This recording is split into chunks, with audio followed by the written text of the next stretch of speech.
saw two dead body decorations hanging on their front tree. Oh, no, The creepy shit. part...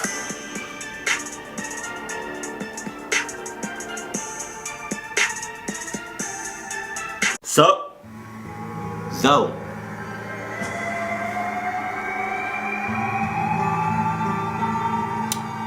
With police being in the front lines of investigating everything out of the ordinary, it's no surprise they'll come across some disturbing things. Some of the findings on this list are weird, some shocking, and some just disturbing. Oh my god. So, here are 6 disturbing police discoveries. Number 6. In Glen Rose, Texas, neighbors of Tasha Chantel Hatcher noticed her acting odd and immediately notified police. And it's a good thing they did, as the police found something completely unexpected and horrifying inside of her oven. Now, Tasha and her neighbors lived in a relatively peaceful area. However, one day when some of Tasha's neighbors noticed her acting a bit nervous and blasting music, they knew something was wrong and thought it would be best to get the police to investigate her house. Tasha is a single mother of a 2-year-old girl named Nevaeh. Tasha always seemed like a playful and caring mother, which made this whole situation just more shocking. When the cops arrived, they found Tasha's daughter inside of the oven, which had been turned on. Tasha admitted to willfully doing this, and as a result of her actions, her daughter suffered 2nd and 3rd degree burns and was hospitalized. She has since been put under foster care. Tasha has been charged with serious bodily harm to a child. She is currently being held on a $300,000 bond. Number 5. In 1969, 3 people riding in a 1950 Chevy were reported missing and were never found. Only a year later, 3 teenagers riding in a 1969 Camaro were also reported missing. For more than 45 years, their location had remained a mystery until just recently when all 6 of them were found inside both cars at the bottom of Foss Lake in Oklahoma. Wow. Jimmy Williams, Lee Johnson, and Michael Rios went missing while on their way to a football game. This was on November 20th, 1970. The Camaro, belonging to Jimmy Williams, was found at the bottom of Foss Lake by police divers who were actually in the middle of a training exercise. Wow. But that wasn't all they found.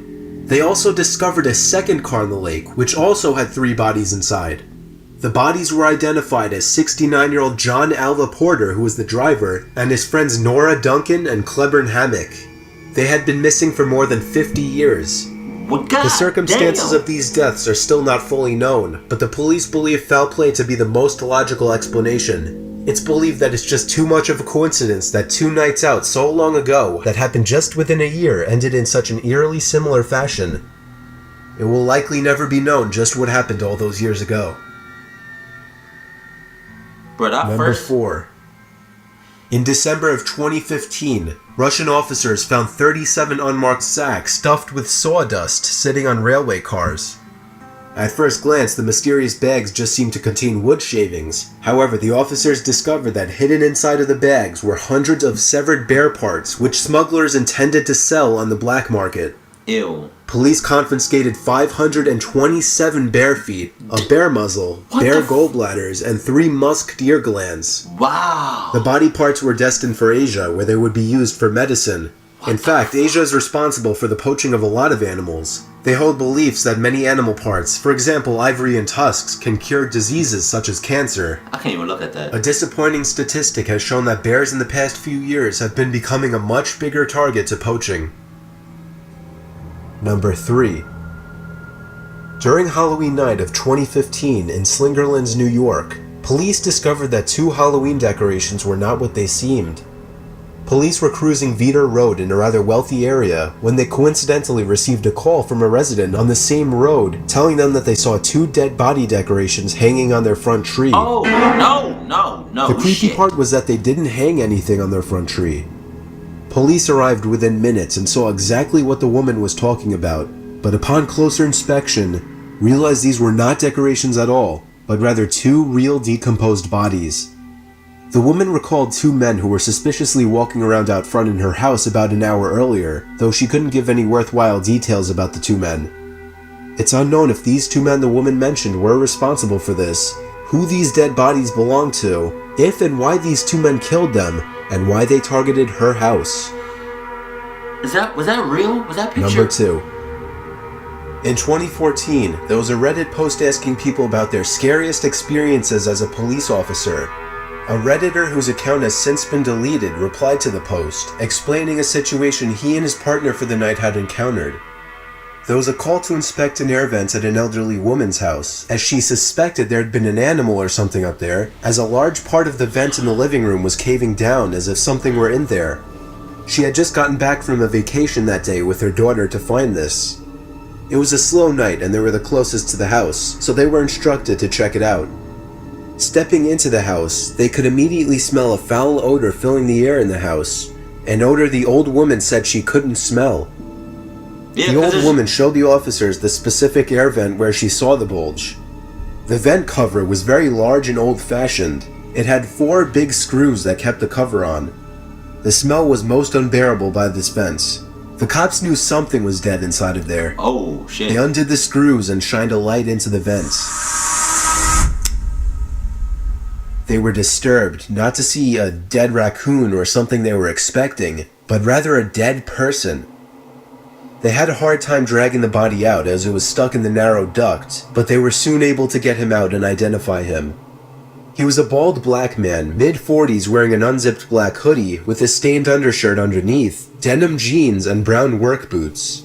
He had a knife tightly gripped in his stiff fingers, which the cops assumed was meant to harm the old woman. Oh. This duct led to an air vent outside, which is how the man was able to break in the first place. The author of the post said that since the man was apparently stuck in the vent for days in the summer heat, he could have died of a certain number of things, most likely of thirst. Number 1. Oh, shit. On September 12th, 2015, a disturbed 38-year-old Swedish doctor, whose name has not been revealed, drugged a woman he knew with strawberries he had laced with Rohypnol, raped her, and then drove her across state to imprison her inside an underground bunker he had built on his property. What the fuck? The woman continued to endure rape and physical harm for a few days until September 18th, when the doctor drove her back to her home 350 miles away to collect her belongings. Wow! However, the doctor grew nervous when he arrived to the house to discover police had ransacked the place. This made him decide to take her directly to them, to have her inform the authorities that she was okay. Of course, the police knew better and pulled her aside to get the real story out of her. The cops immediately arrested the doctor and searched his home, and what they discovered there proved just how insane this man was. His house contained rubber masks of bearded men and old women, syringes, birth control pills, condoms, the wheelchair he used to carry the woman from her home into his car, and perhaps most disturbingly, wrist and ankle chains attached to the wall. Police speculated by the design of the bunker, with a bathroom and covered courtyard, that the doctor had planned on keeping the woman locked up there for several years. Police also believe that he was planning on doing this for years. He clearly built this bunker for the sole purpose of keeping one or more victims captive. Friends of the doctor were shocked and couldn't believe he would do something like this. He was described as helpful and polite. The exact sentencing for this doctor is unknown, but it's certain he'll be going away for a long time. As a little bonus clip, here's an interesting story. A snorkeler called the emergency services after spotting what he thought were human remains at the bottom of a lake. Police sent someone from their diving team to investigate. Oh, He shit. took a camera down there to record the remains, and found 2 bodies sitting upright in plastic garden chairs and appeared to be having a tea party. One of them held this sign that read, "Bernie living the dream in the river."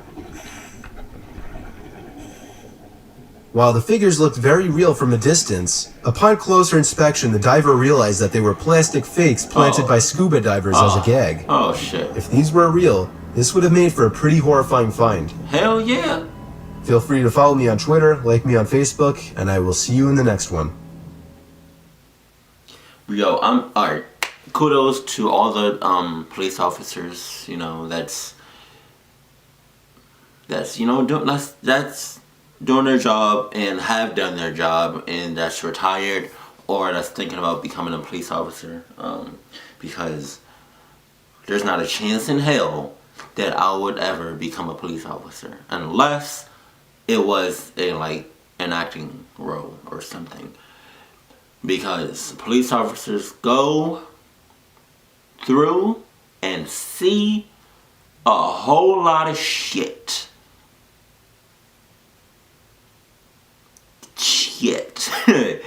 But the one story out of this whole video that got me, right? And this is because I have a sensitive heart, and I love everybody, and I have love for everybody. So that first story, when the mother goddamn put her own baby in the oven, I can't. I almost teared up a little bit because that's wow. I can't. Oh my gosh, bruh. The mom had to be at least. She had to be on something because you can't. Oh my god. That mom. Hey, Peanut. This is Peanut. He is 11 years old, for anybody that doesn't know. And he is a purebred Pomeranian. Mm-hmm. Yeah, but yeah, that mom had to be on something. Peanut, for real? Are you serious? And I really hope, that mom should have gotten way more years, if not a lifetime in prison. Because, come on, like, that's a person that you damn near killed. And that's, oh my, I can't even, oh my, oh shit. Can you imagine yourself being burned a lot? Like, oh my goodness. Oh, I'm thinking about that shit. Like, imagine being in an oven and that bitch is super fucking hot and you moving. Like, but you can't, like, no matter where you move in that oven, you're going, you can't do nothing. You're fucked. I wonder what that baby looks like now. Wow. I do not want to go out. I do not want to die like that. Like, I do not want to die in pain. Like, or suffering. Like, oh man. Being tortured right before you die has got to be one of the worst ways you can die. Like, oh shit. I pray to God that does not happen to me. I just want to go in a peaceful way. Like,